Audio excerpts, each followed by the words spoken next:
The test is in 4-part, Part 1, Part 2, Part 3, and Part 4. Now look at Part 1. You will hear a telephone conversation between two friends called Julie and Nick about cheap accommodation in the city of Darwin, Australia. First, you have some time to look at questions 1 to 6.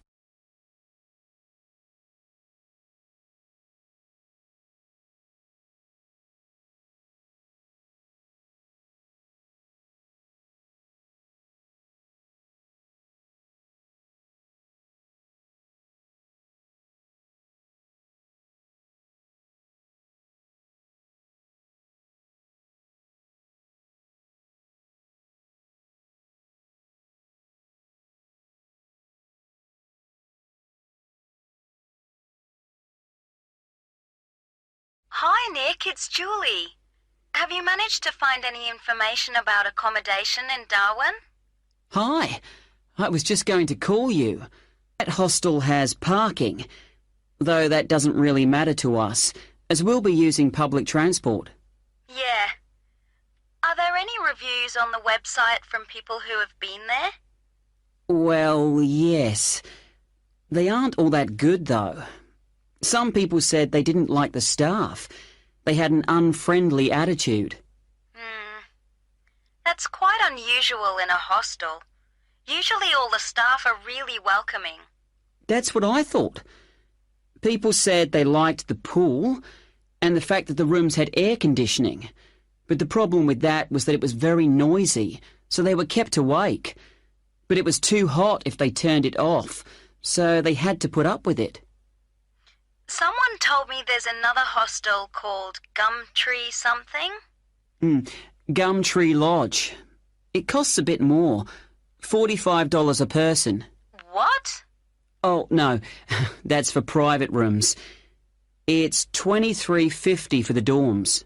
That's more like it. It looks to be in quite a good location. A bit out of town and quiet, but with good transport and quite near a beach. Has it got a pool? Yes, and its own gardens. The reviews for that one are mostly okay, except for one person who said they couldn't sleep because there were insects flying around in the dormitories. Not for me then. And I'd rather be somewhere central, really. Right. There's a place called Kangaroo Lodge. They've got dorms at $22, and it's downtown, near all the restaurants and clubs and everything. So that should suit you. And it doesn't close at night. So there's always someone on reception? That sounds good. The only criticism I saw was that the rooms were a bit messy and untidy, because people just left their clothes and stuff all over the beds and the floor. Don't hostels usually have lockers in the bedrooms, where you can leave your stuff? Yeah, they do usually, but apparently they don't here. Still, hostels are never particularly tidy places, so that doesn't bother me. And the same person said that the standard of cleanliness was pretty good, and especially the bathrooms. They were excellent as far as that went. Right. Yeah, I reckon Kangaroo Lodge sounds the best. Me too. Quite a lot of people reviewing it said it was really fun there. Like every night everyone staying there got together and ended up having a party. So it sounds like it's got a really good atmosphere. Okay, let's go for that one. Before you hear the rest of the conversation, you will have some time to look at the questions 7 to 10.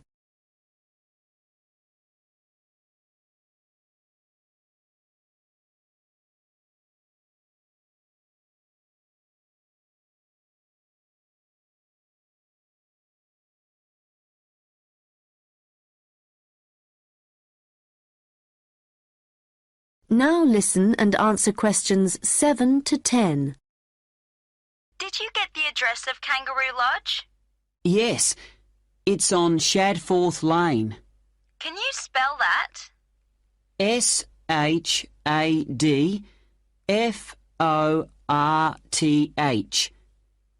It's near the transit centre, where the intercity buses and the airport buses drop you off. Cool. looking forward to this. I've never stayed in a hostel before.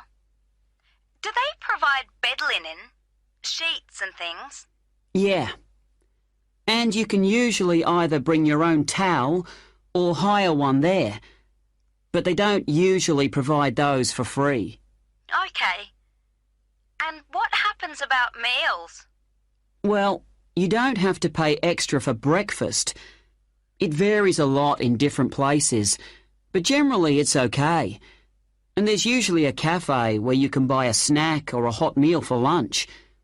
But actually, if you're really travelling on the cheap, usually for every 5 or 6 rooms, there's a kitchen where you can knock up a snack, and that saves a lot of money. Great. Right, well, shall I go ahead and book that? You now have half a minute to check your answers.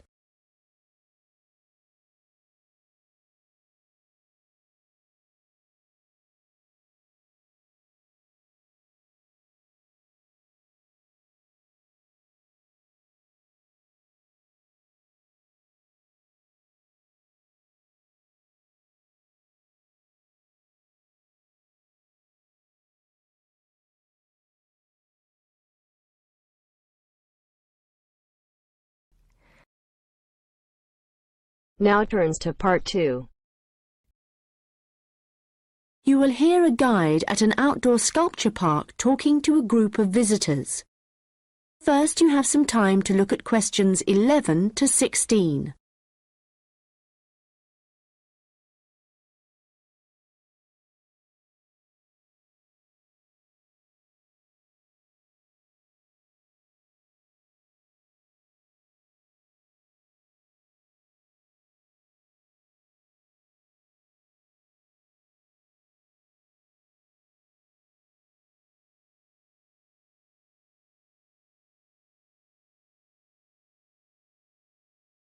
Hello everyone and welcome to the Anglia Sculpture Park. Right, well, the idea behind the sculpture park is that it's a place where works of art, such as large sculptures and carvings, can be displayed out of doors in a natural setting.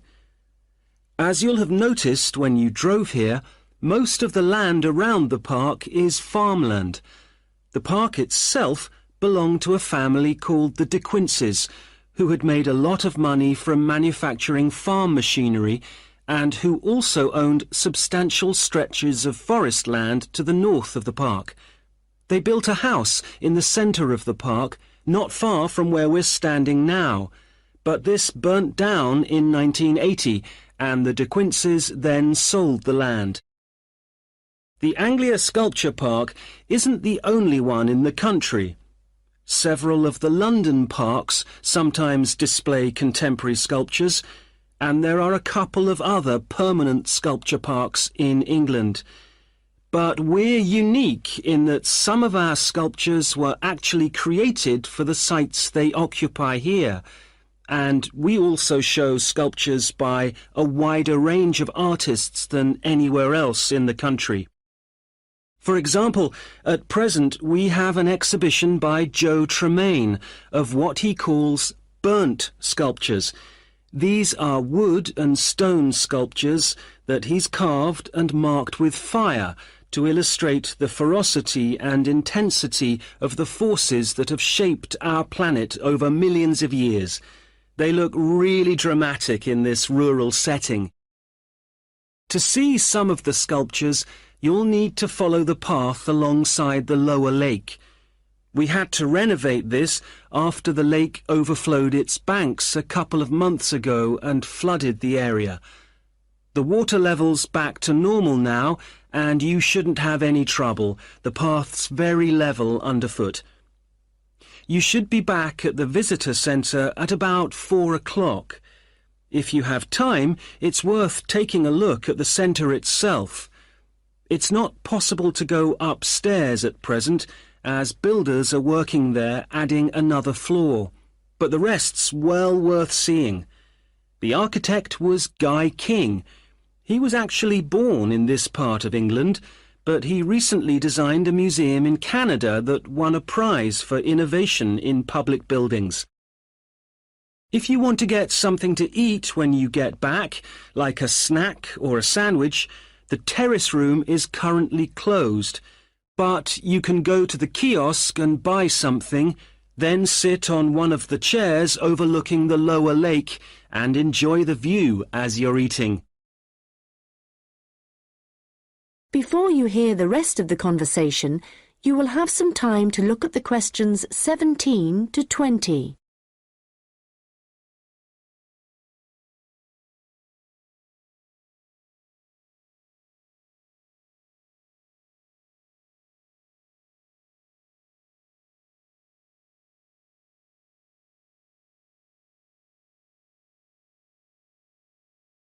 Now listen and answer questions 17 to 20.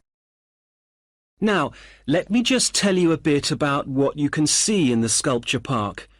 If you look at your map, you'll see the visitor centre, where we are now, at the bottom, just by the entrance. Since we only have an hour, you might not be able to get right around the park, but you can choose to visit some of the highlights. You might like to take a look at the Joe Tremaine sculptures, which are displayed on this side of the upper lake, just behind the education centre and near the bridge. They're really impressive, but please remember not to let your children climb on them. One of our most popular exhibitions is the Giorgio Catalucci bird sculptures. They're just across the bridge on the north side of the lower lake. I love the way they're scattered around in the long grass beside the lake, looking as if they're just about to take to their wings.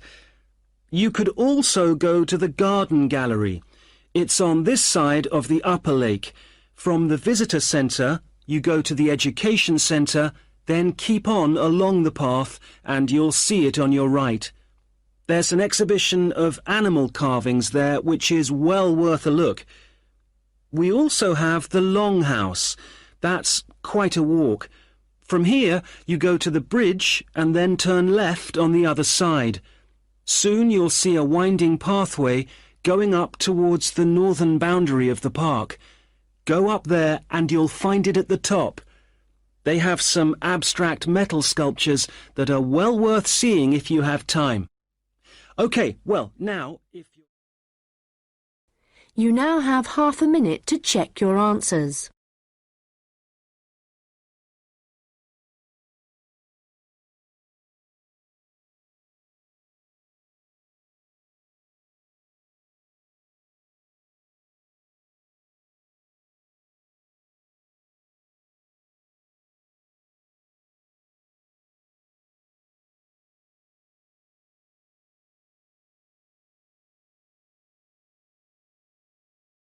Now turns to part 3. You will hear a first-year marketing student called Leo talking to a second-year student called Anna about his marketing report. First, you have some time to look at questions 21 to 26.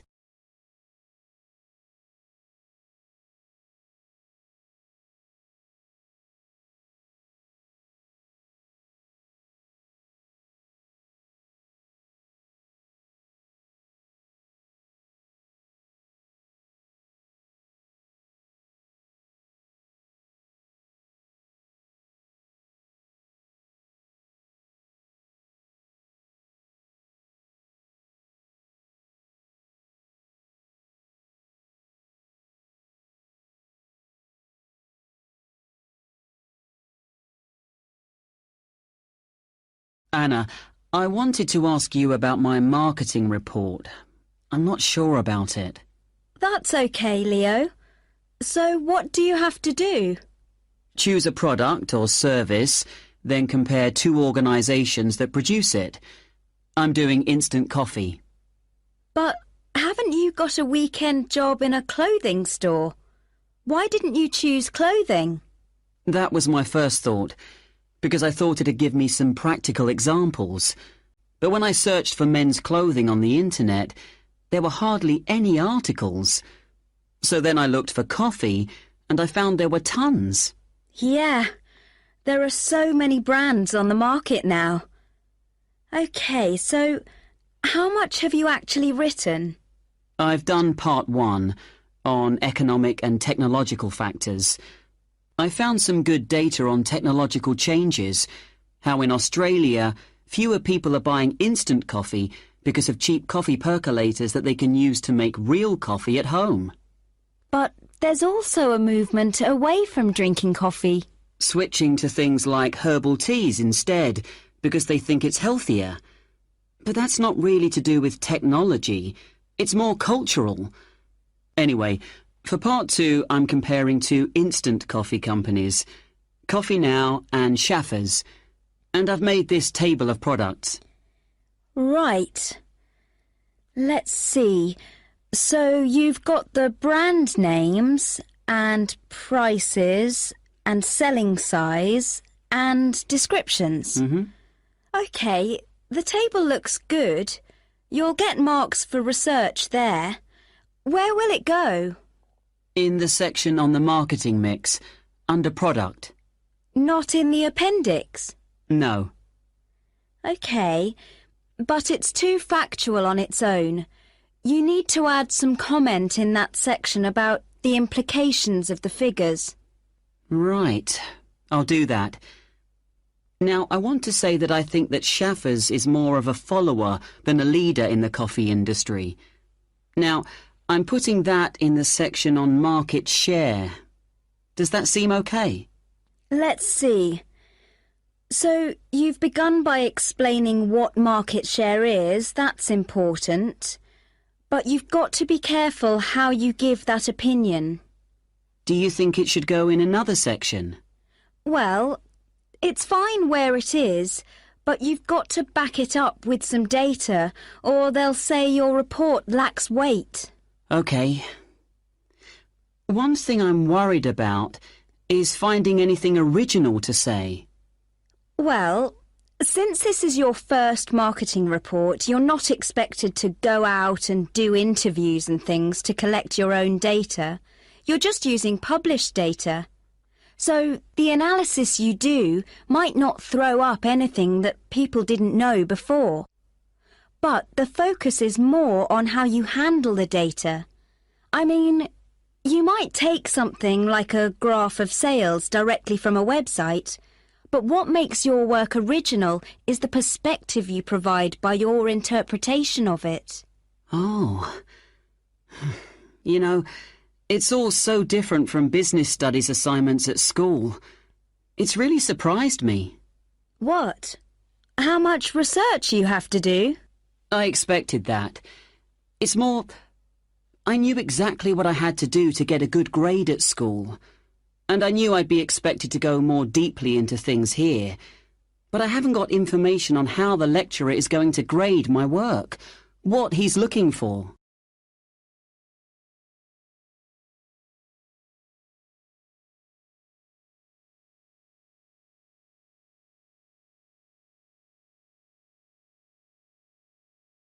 Now listen and answer questions 27 to 30.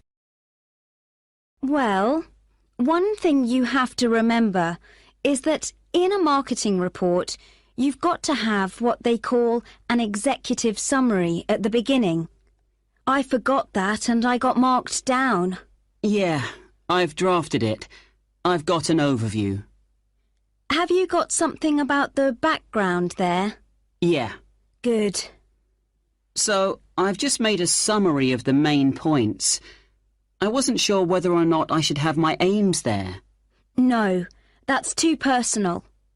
The executive summary is just like what a manager would read to get a general idea of your report if he was in a hurry. Right. Then I'm okay for the first main part, all of the macro environment stuff. But it's when I get onto the problem section. I've listed all the problems that Coffee Now and Schaffers are facing. But then what? Well, you have to prioritise. So indicate the main problems, and then you analyse each one by connecting it with a theory.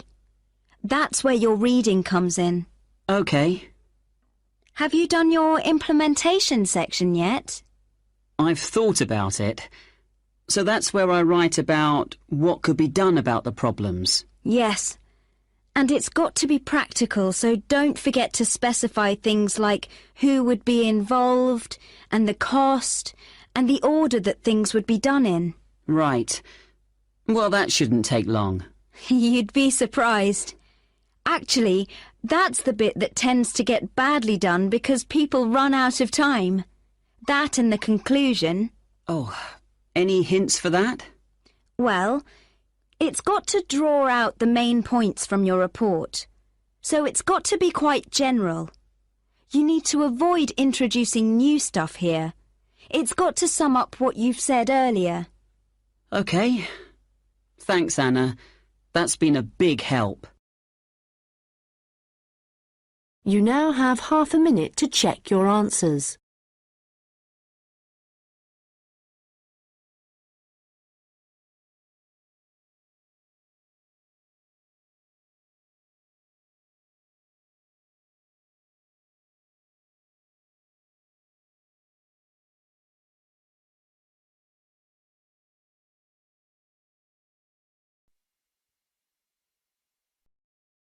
Now turns to Part 4. You will hear part of a lecture about the history of fireworks in Europe. First, you have some time to look at questions 31 to 40.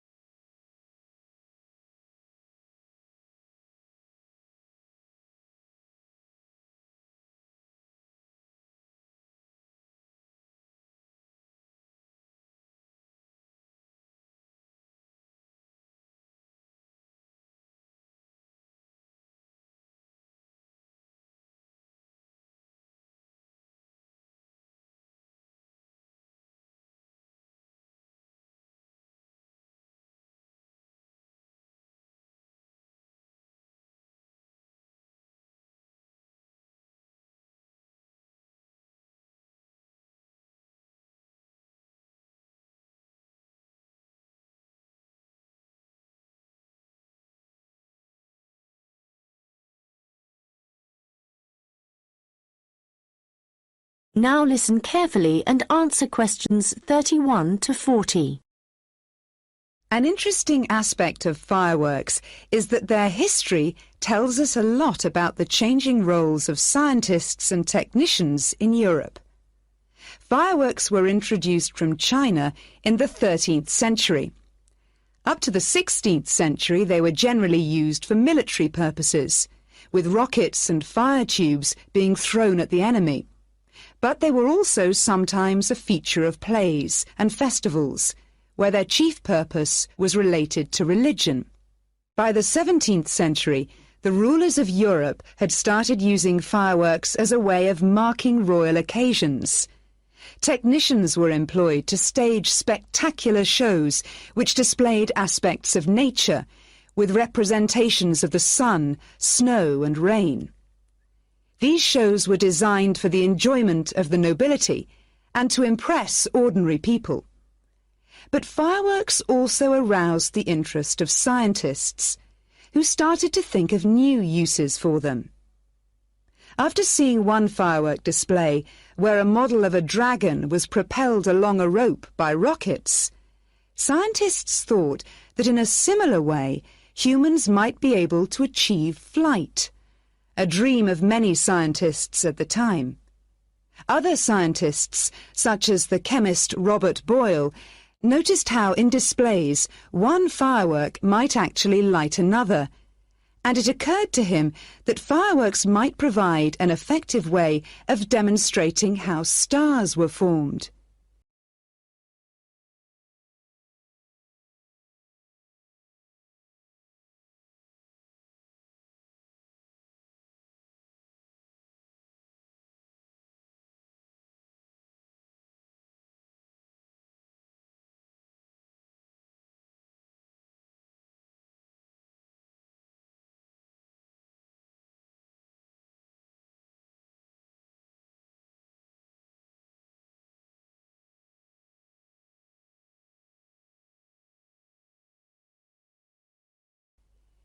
Scientists at the time often depended on the royal courts for patronage.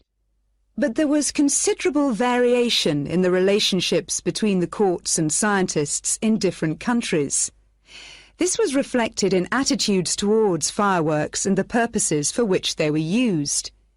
In London, in the middle of the 17th century, there was general distrust of fireworks among scientists.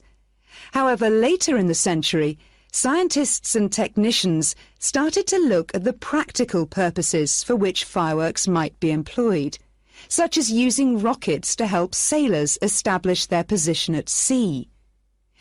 It was a different story in Russia, where the St. Petersburg Academy of Science played a key role in creating fireworks displays for the court.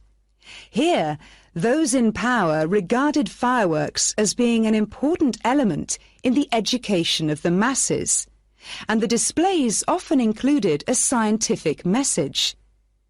Members of the Academy hoped that this might encourage the royal family to keep the Academy open at a time when many in the government were considering closing it. In Paris, the situation was different again. The Paris Academy of Sciences played no role in staging fireworks displays. Instead, the task fell to members of the Royal Academy of Painting and Sculpture. As in Russia, the work of the technicians who created the fireworks was given little attention. Instead, the fireworks and the spectacle they created were all designed to encourage the public to believe in the supreme authority of the king. However, science was also enormously popular among the French nobility, and fashionable society flocked to demonstrations such as Nicolas Lemery's display representing an erupting volcano. The purpose of scientists was basically to offer entertainment to fashionable society, and academicians delighted in amazing audiences with demonstrations of the universal laws of nature.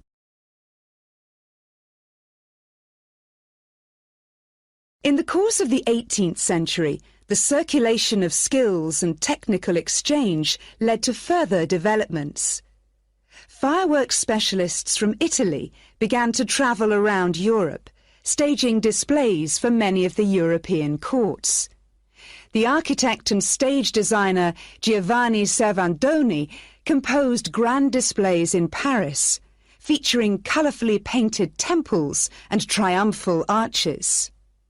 A fireworks display staged by Servandoni would be structured in the same way as an opera, and was even divided into separate acts. Italian fireworks specialists were also invited to perform in London, St. Petersburg, and Moscow. As these specialists circulated around Europe, they sought to exploit the appeal of fireworks for a wider audience, including the growing middle classes. As in the previous century, fireworks provided resources for demonstrating scientific laws and theories, as well as new discoveries, and displays now showed a fascinated public the curious phenomenon of electricity. By the mid-18th century, fireworks were being sold for private consumption. So the history of fireworks shows us the diverse relationships which existed between scientists, technicians, and the rest of society.